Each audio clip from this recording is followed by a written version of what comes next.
Dal som si týždňovú pauzu od tvorby kontentu, lebo som pochopil, že to, čo robím, nestačí.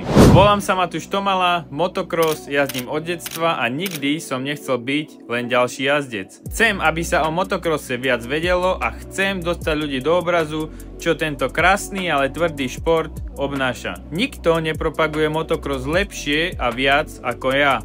A to minimálne na Slovensku. Celý rok riešim svoj Motoshop 81, jazdím, trénujem, vymýšľam a editujem videá a robím veci, ktoré posúvajú motocross dopredu. Ale stále mám pocit, že to nestačí, že si motocross zaslúži viac.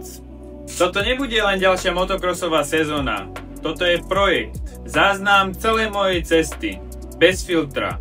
Od tohto momentu až po prvý závod sezóny 2026. Ak má mať motocross budúcnosť, musí mať obsah a nie len výsledky na časomiere, ale príbeh.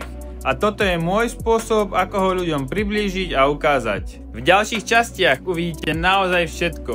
To, čo motocross v skutočnosti obnáša, od zhrnutia sezóny 2025 po moje úplné začiatky v motocrosse, alebo aj tie najťažšie zranenia, ktoré som prekonal.